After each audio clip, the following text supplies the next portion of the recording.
સરસ મજાની વાર્તા કહીશ. એક ઊંટ હતું ને એક શિયાળ હતો. એ બંને પાક્કા દોસ્ત હતા. શિયાળ ભાઈ જાય ત્યાં ઊંટ ભાઈ જાય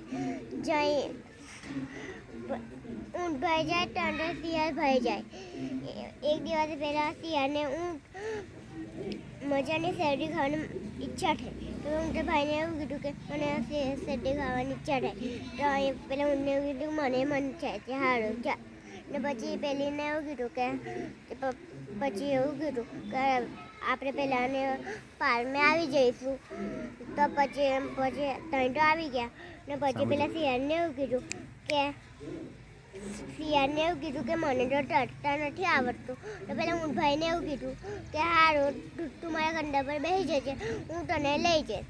તો એ તો બેસી ગયું ઊંટના પેટ પર. ને પછી એવું કીધું કે ધીમે રહીને એ તો નીચે ઉતાર્યો ને એ બાજુ આવી ગયો. ને થોડાક દૂર પહેલાં જાહેર થઈ નીચે ખેતરના માલિક ફોટો દેખાયો. ને પછી પેલા ભાઈને એવું કીધું કે શિયાળ તું કશું વાત ના કરતો ને શિયાળનો માલિક ઉઠી જશે. પછી એવું કીધું કે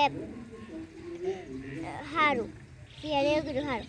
તો પછી એ લોકો અંદર ગયા એટલી વાર મેં તો ખાઈ લીધું. નાનું હતું એટલે પેટ તો શિયાળે ફરક દઈને ખાઈ લીધું. થોડીક વાર ના લાગી. ને પછી એ લોકોને પછી ઊંટને એવું કીધું કે મને તો ગાવાની ઈચ્છા થઈ. તો પેલું માયનું નાને ગાવા લાગ્યું. ને પછી શેરનો માલિક ઉઠી ગયો ને એને મારવા નીકળ્યો પાછો મોટો દંડો લઈને. ને પેલું નાનું હતું એ તો નીકળી ગયું. ને પેલો ભગવા ગયો એટલે એ ફસાઈ ગયો. પછી એને બહુ માર પડીને પછી એને એવું કીધું કે એનો બદલો લઈશ. ને પછી એ તો જતો રહ્યો. કશું ને કીધું ને એના પેટ પર બેસાડી લીધું. અને પછી શિયાળને એવું કીધું કે મને તો આવડવાની ઈચ્છા થઈ છે. હું તો આવડું છું.